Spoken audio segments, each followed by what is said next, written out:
지난 2주에 걸쳐서 크리스찬들의 그 관계에 대해서 설교를 들었습니다. 크리스찬이든 믿지 않는 사람이든 우리가 이 땅에 살 때는 모든 다른 사람들과 릴레이션십, 관계 속에서 살아갑니다. 근데 믿는 사람과 믿지 않는 크리스찬과는 분명히 무언가 다릅니다. 기준도 다르고 내용도 다릅니다. 그래서 크리스찬의 릴레이션십에 대해서 이제 사도 바울은 에베소 교인들에게 우선 가정에서 남편과 아내의 관계는 어떻게 가지하는가? 남편은 남편으로서, 아내는 아내로서 마땅히 가져야 할 그 자세, 또 그런 태도들을 가르치고 있습니다. 지난주에는 가정에서 부모와 자녀의 관계에 대해서 말씀을 드렸습니다. 이제 성경은 우리에게 분명히 부모는 부모로서, 자녀는 자녀로서 이제 어떻게 행동하고 어떻게 살아가야 할지 그 원리와 기준을 제시해주고 있는 것입니다. 예를 들어서 부모는 자녀를 노하게 하지 말라 그랬습니다. 그렇기 때문에 부모는 자녀들을 가르칠 때에 말로만 가르치는 것이 아니고 본을 보여야 한다. 이제 그런 말씀을 제가 전해드렸는데, 이제 그래서 오늘은 세 번째로 이제 우리는 노인과 어린아이들을 제외하고는 어떤 직장에서 고용인의 입장에 있던가 고용주의 입장에 있습니다. 둘 중에 하나예요.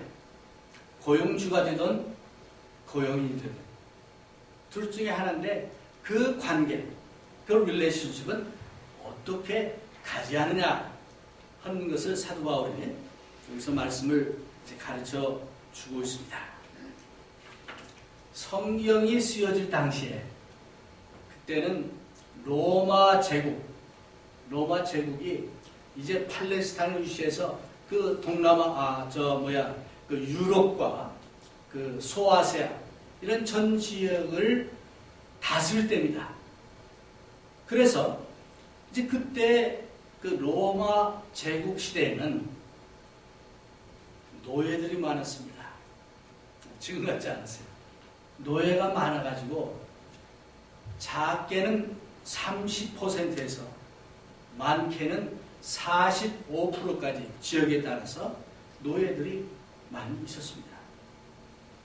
그러다 보니까 그 노예들도 교회에 이제 참석을 하고, 그러다 보니까 교회 안에도 많은 노예들도 있었고 주인들도 있었습니다. 그러면 교회 안에서 주인들과 노예, 귀족과 종들이 섞여서 이제 신앙생활을 하는데 어떻게 해야 할 것이냐? 교회 안에뿐 아니고 교회 밖에서도 크리스찬으로서 우리는 어떠한 자세를 가져야 하냐 하는 그것을 오늘 본문은 가르쳐주고 있는 것입니다. 그래서 이제 이 노예 제도가 사실은 미국에서도요 1864년도에 공식적으로 노예 제도가 폐지됐어요. 근데 그 이전까지는 미국에도 노예 제도가 있었습니다. 많은 사람들이 이제 정말 희생을 하고 이제 운동을 하고 해가지고 이제 노예 제도가 폐지가 됐습니다. 미국에서는 이제 남북 전쟁까지 하지 않았습니다. 어쨌든 그래서 1864년도에 법적으로 미국에서는 노예 제도가 폐지가 됐어요. 우리 한국은 어떠냐? 1893년도에 갑오 경장시대에 그 양반 쌍놈 이런 그 계급 제도가 폐지가 됐습니다. 그러니까 미국보다 한 30년 정도 늦게 한국에 이런 계급 제도가 없어진 겁니다. 여기 앉아 계신 여러분들 조상들은 어떤 양반의 가문에 있었는지 모르겠지만 혹시 이제 그렇지 않은 가족도 있을지 모르죠. 근데 오늘 우리에게는 양반 쌍놈 뭐 이런 게 없지 않습니까? 이조 시대의 그 계급을 이렇게 잠깐 보면은 그 우리 아버지, 할아버지, 증조 할아버지, 외할아버지 그 4대가 양반이면 나도 양반이야. 근데 그렇지 않으면은 나는 쌍놈이야.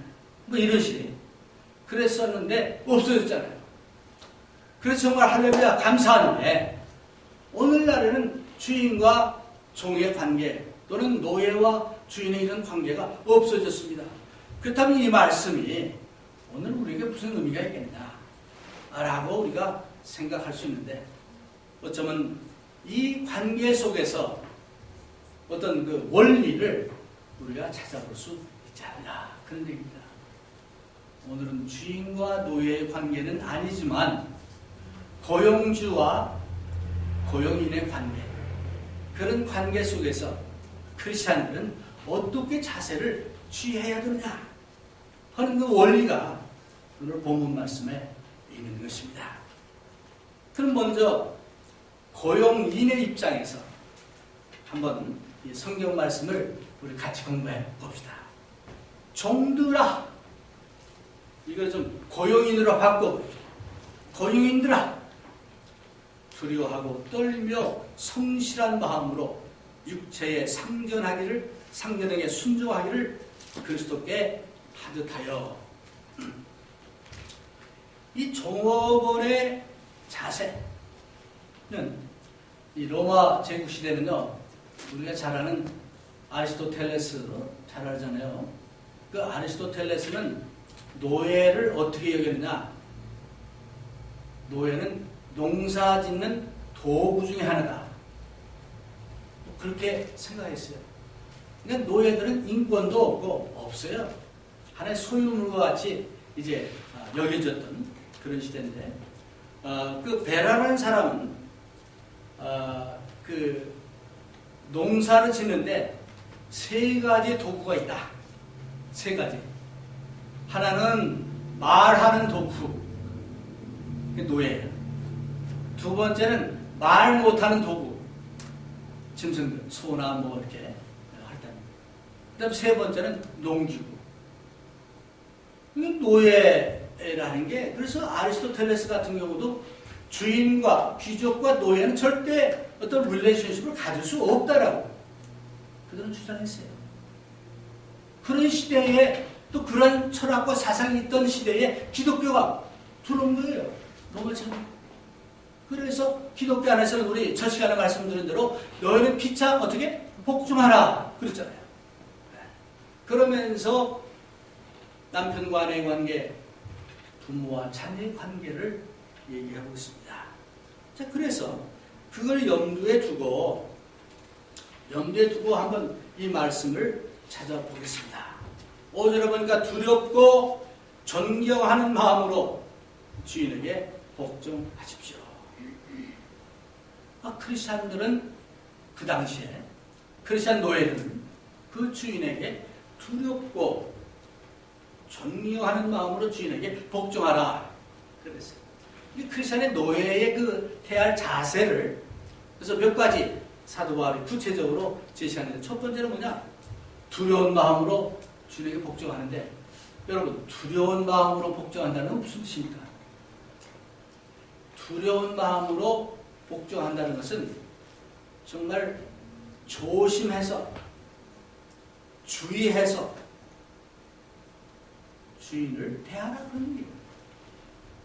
이제 우리가 주인을 대할 때 주인을 우습게 생각하고 그러면은 두려운 마음이 안 되죠.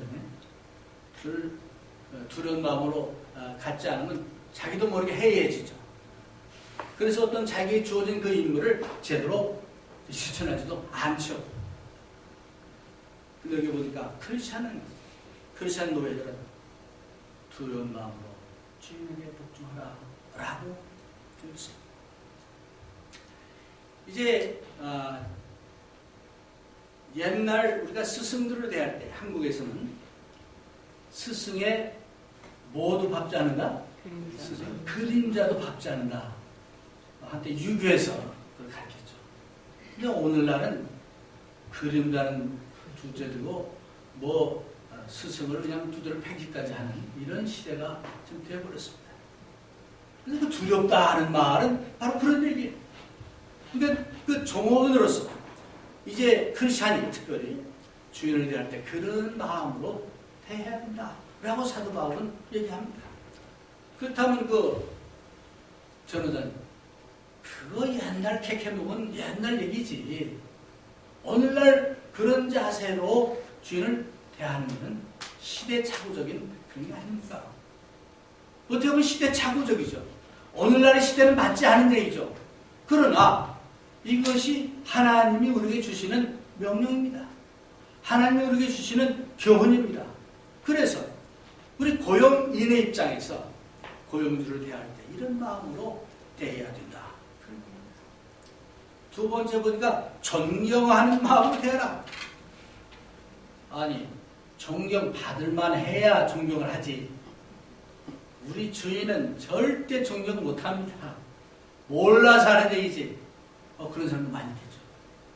또 그런 주인도 많잖아요. 사실. 네. 근데 베드로서에 보니까 이제 나한테 잘해주는 주인한테만 잘하지 말고 그렇지 못하는 사람에게 잘해주라는 말씀이 있습니다. 이제 왜 그러냐? 내가 만약에 내 마음속에 나를 고용한 그 사람을 계속 이제 존경하지 않고 또는 불만하고 불평하고 그런 마음으로 어떤 일을 수행한다면 결국은 누가 손해냐? 내가 손해요. 만약에 정 내가 여기서 그걸 견딜 수 없다면 또 그만둬야죠. 그렇죠? 근데 그만두지는 않으면서 계속 불평하고 또 하면은 그건 아니죠.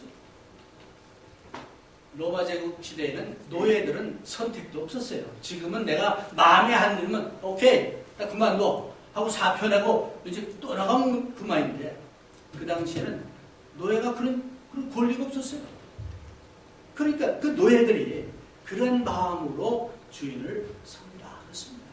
그러면 여러분들 한번 질문할 겁니다. 어떻게 성경은 노예 제도를 인정합니까? 그렇죠?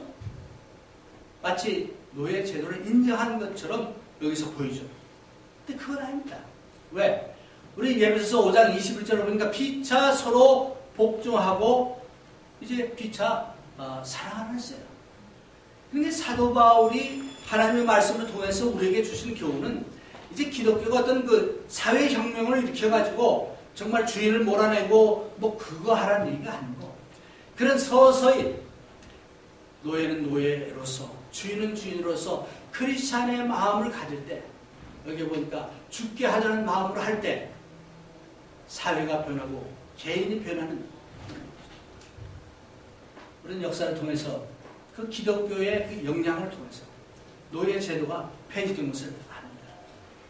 여러분들 영국 같은 데도 크리스찬들이 하나님 말씀을 전하는 그 사람들이 노예 제도는 잘못된 것이다 라고 주장을 해서 노예 제도가 폐지된 거예요. 그 사상이 미국에도 와가지고 미국에서 노예 제도가 폐지가 됐습니다. 그러나 이 당시 사도 바울이 그 당시의 크리스찬들에게 주는 교훈은 노예이지만 주인들에게 존경하는 마음으로 어떤 불만하고 그러지 말고 불평하지 말고 까십하지 말고 자기의 자리를 지키고 하라라고 말씀하고 있습니다. 세 번째 보니까 진실된 마음으로 하라고 했어요. 진실된 마음으로. 이 진실된 마음으로 하는 건 뭐냐? 여기 보니까 사람에게 눈가림만 하여 사람을 기쁘게 하는 자처럼 하지 말고 그리스도의 종들처럼 마음으로 하나님의 뜻을 행하고.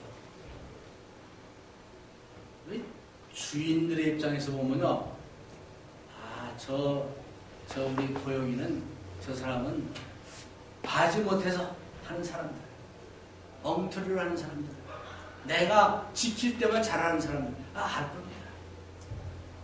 저도 학교에서 좀 있어봤습니다만 학생들 중에서 열심히 평소에도 잘하는 학생들은 보여요. 근데 선생이 볼 때만 잘하는 그런 학생들은 그건 나중에 다 이게 드러나요. 드러납니다.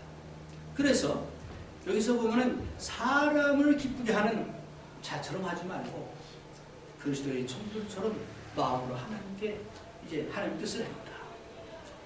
여러분이 하나님의 살아계심을 믿는다 라고 하면은, 또는 하나님의 능력을 정말 믿으면은 하나님을 경외하고 두려워하죠. 안 그렇습니까?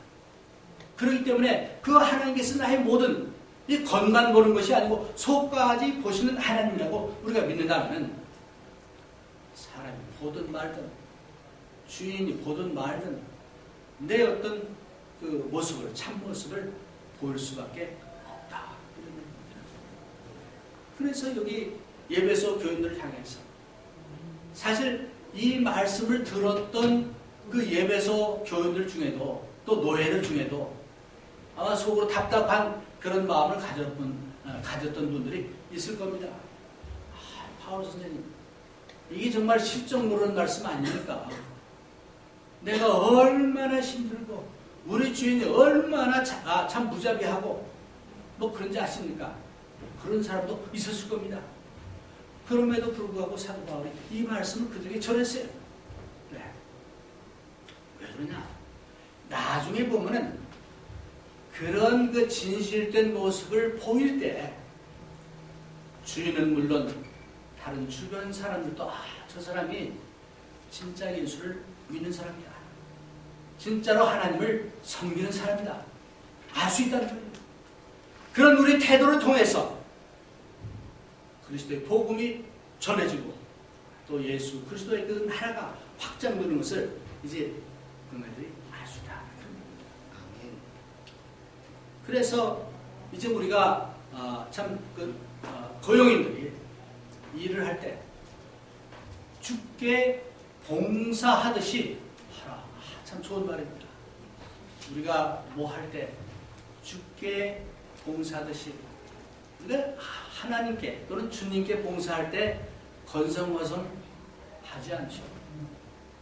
좀 더 조심스럽게, 더 열심으로, 더 진실되게 하죠. 그런 마음으로 자기의 맡겨진 일을 감당하라고 합니다. 이제 세상 사람들은 이렇게 하는 사람들을 어떻게 여기냐? 좀 바보다. 저러다 맨날 사람들에게 이용만 당할 것이다. 뭐 그렇게 생각합니다. 그런데 사실은 그렇게 우리가 행함을 통해서 예수 그리스도의 향기가 드러나고 복음이 전해진다. 오늘 성경 공부하면서도 그런 얘기를 했습니다만, 한국에서 좀 반기독교적인 뭐 이런 게 많이 나온대요. 그래서 기독교를 개독교라고 부른다고 하는데, 왜 그런 일이 나옵니까? 크리스천들이 진실되게 행동하지 않기 때문에, 그네들의 말과 행동이 다르기 때문에, 예수 그리스도의 그 말씀대로 행하지 않기 때문에 그런 것이 나오지 않겠습니다. 그러기에 골로새서 3장 23절에 보니까 이런 말이 있습니다. 여러분이 하는 모든 일에 최선을 다하여 사람을 위해서가 아니라 주님을 위해 하듯이 열심히 하라. 여러분이 하는 모든 일에 무엇을 하든 간에 최선을 다하라. 직장인은 직장인으로서, 학생은 학생으로서, 가정주부는 가정주부로서 무엇을 하든 간에 최선을 다해서 이제 참 열심히 하라고 권면하고 있습니다. 그 다음에 5번째 보니까 항상 여일하게 하라. 그 말은 무슨 얘기입니까? 조금 전에 한 말대로 주인이 보든 않든 여일하게. 이게 굉장히 중요합니다. 우스갯소리인데 미국에서 사는 어떤 가정에 그 아버지가 껏뜻하면 욕을 하는 그 아버지가 있었대요. 그러니까 개 아마 이 말을 많이 썼던 것 같아요. 애들이 듣든 말든 이제 한 거예요. 그러니까 하루는 그 자기가 맨날 욕했던 그 사람이 이 집을 방문을 했어요. 그 아들이 아빠 이 사람이 그 개양화무개야? 그 앞에서 맨날 욕했으니까 애들이야 아버지가 하는 말 그대로. 이게 우리가 사람이 보든 안 보든 주인이 보든 안 보든 정말 진실되게 이제 계속해서 여일하게 하는 그 사람은 분명히 영향력이 있습니다. 그 사람은 믿습니다. 아, 그 사람은 그렇게 안 했을 거야. 누가 와서 이제 고자질을 하고 뭐 이렇게 헐뜯어도 그렇게 안 했을 거야. 믿습니다. 근데 평소에 그렇게 많이 한 사람은 아, 그 사람이라면 그렇게 했을 거야. 그렇게 되는 거죠. 예수 믿는 사람이 그런 사람이 되기까지는 안 된다는 거죠. 여기서 사도 바울은 바로 그런 행동입니다. 항상 여유롭게 행동하라. 우리 엄마들도 있는데 엄마들이 특히 믿는 엄마가 예를 들어서 이제 그 자식들에게 야, 그 아무하고는 놀지도 마 라고 한다면 알게 모르게 어떤 그 편견을 가지고 하는 그런 걸 가르치는 거죠. 또는 자기 그 평소 그 하는 그 행동하고 가르치는 거하고 다른 그런 게 있을 때 아이들이 그걸 모르겠습니까? 알죠. 그래서 항상 특별히 애들이 혼란스러워하는 것은 지난주에도 얘기했습니다만 이 엄마 아빠의 기준이 자꾸 달라질 때 혼란스러워요. 어떤 때는 아무 벌도 안 주다가 어떤 때는 기분 좋을 때는 기분 안 좋을 때는 저는 괜찮았는데 벌을 주고 그럼 애들이 혼란스럽죠. 그게 어떤 게 옳은 것이냐? 마찬가지로 우리가 이제 정말 고용인으로서 일을 할 때 여인하게 있던 없던 보든 말든 여러분 우리 도서관에 그 책에 있는 만약 사람이 보지 않을 때 당신은 어떻게 행동하는가 제목이 좀 길어요. 그 책이 있어요. 그러니까 사람이 보지 않을 때 여러분은 어떻게 행동하느냐 이게 바로 이런 자세예요. 여유하게 하는 그런 행동을 해야 한다. 이제 그래서 아까도 말한 대로 정말 우리가 여유하게 해서 사람을 기쁘게 하는 것이 아니라 하나님을 기쁘게 하는 그런 그 사람 되라라고 했습니다. 이제 6번째로 7절에 보니까 선한 마음으로 하라. 이 선한 마음으로 하는 건 뭡니까? 이 속으로 저 고약한 우리 주인 병이나 좀 들어가지고 좀 어떻게 잘못했으면 아이고 뭐 회사 망했으면 그런 마음이 아니고 그 주인이 잘 되기를 바라는 마음, 주인의 어떤 그 웰페어가 뭐 잘 되도록 하는 그런 마음을 가지고 하는 겁니다. 이제 왜 그러냐?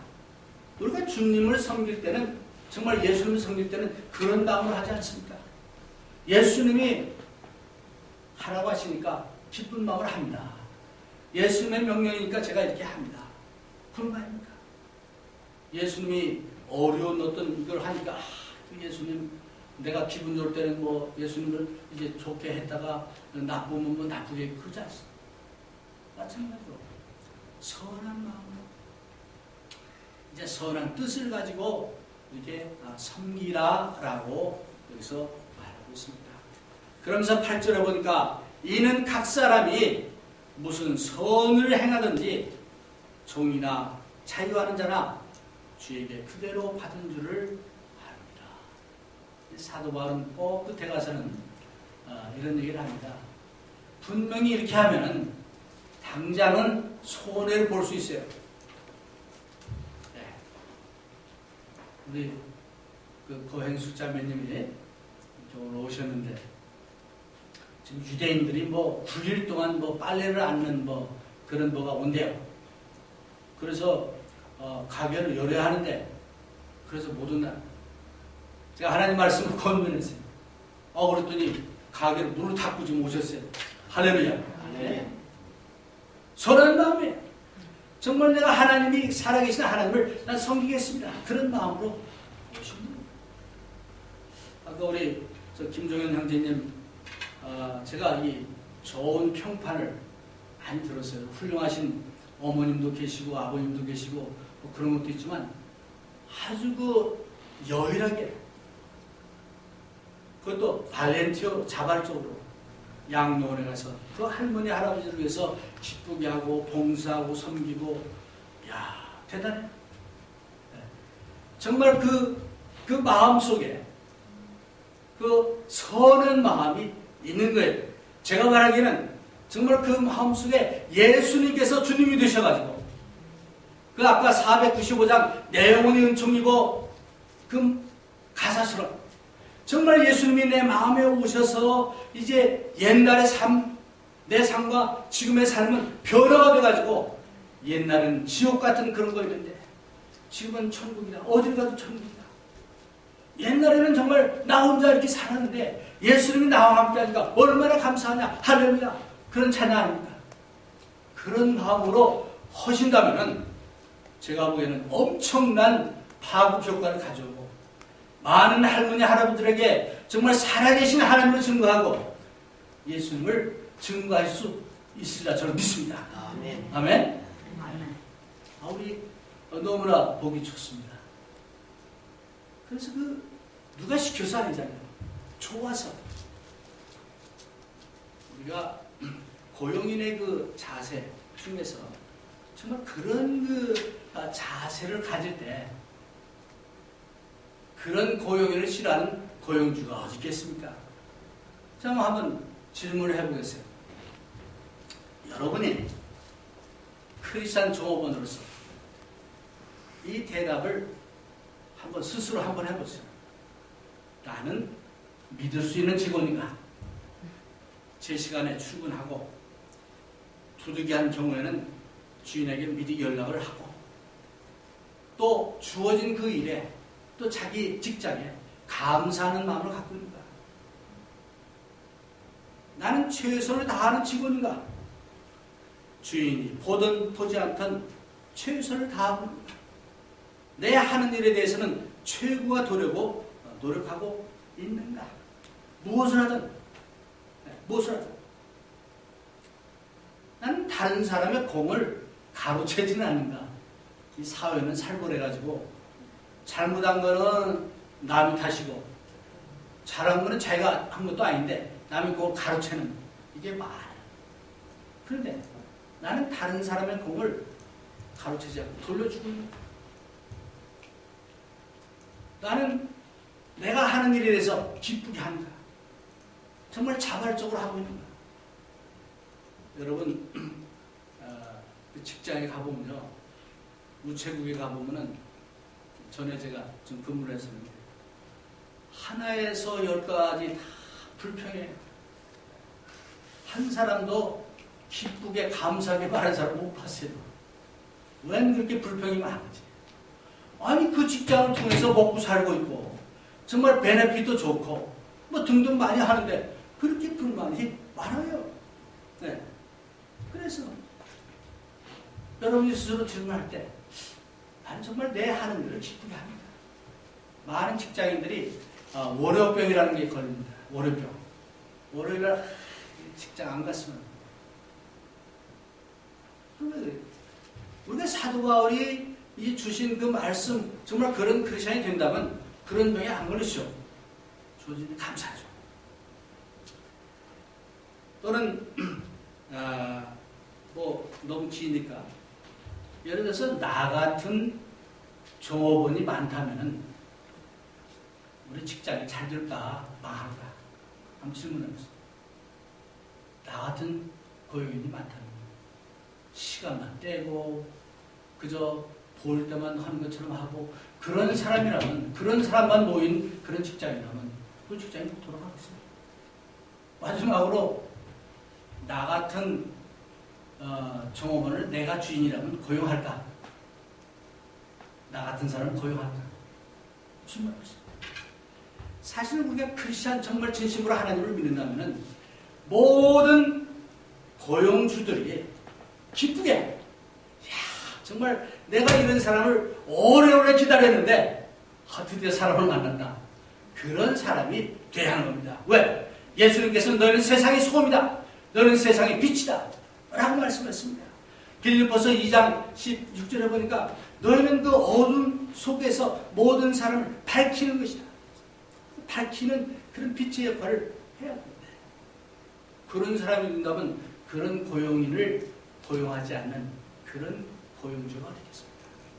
그럴 때 크리스찬들은 어디를 가든지 꼭 필요로 하는 그런 사람이 되어야 되겠다 하는 얘기입니다. 이제 시간이 많이 가서 고용주에 대한 얘기는 오늘 못 마치겠는데, 여기 보니까 고용주는 구절에 보니까 상견들아 너희도 저에게 이와 같이 하고 공가를 그치라. 좀 말이 좀 상당히 거치는 말인데, 이 공갈이란 말이 이 영어에 보면 threatening이란 말이에요. 그래서 정말 이 고용주에 대해서는 아주 간단하게 얘기하는데, 첫째는 이 고용인들을 위협하거나 공갈을 해서 정말 그렇게 하지 말고, 골로새서 4장 1절에 보니까 고용주들을 귀하게 여기고 그들에게 좋은 것을 베풀어 왔어요. 두 번째는 고용주도 너희도 너희 상전의 하늘에 있는 것을 기억하라. 네. 이제 그 당시 노예나 또 주인이나 똑같이 하나님을 섬기는 슬레이브, 섬기는 자라는 것을 강조했습니다. 그러기에 빌레모라는 사람이 있었는데, 이 사람은 이제 바울 사도를 통해서 예수를 믿게 됐습니다. 그래서 이 사람은 아주 부한 사람이었어요. 노예도 있었어요. 근데 그 노예 중에 하나가 도망을 갔습니다. 도망을 갔는데 사도 바울을 만났어요. 그래서 예수를 믿게 됐어요. 그러니까 사도 바울이 그 노예였던 오네시모를 보내면서 부탁을 합니다. 이제 오네시모가 너의 노예였지만은 나를 봐서 혹시 빚진 거 있으면 내가 갚아주겠다. 형제처럼 대하라, 잘 대하라 라고 부탁하는 그런 내용이 빌레몬서에 나옵니다. 그래서 고용주에 대한 얘기를 좀 더 길게 할 수 있는데, 시간 관계상 이제 고용주는 이 두 가지를 기억하라. 결론의 말씀을 드리겠습니다. 종업원이나 주인이나 우리는 주님의 종입니다. 주님을 섬기는 사람들입니다. 그러기에 우리는 사람에게 보이려고 하는 것이 아니라 항상 우리를 보고 계시는 하나님을 기쁘게 하기 위해서 행합니다. 직장은 우리의 선교장입니다.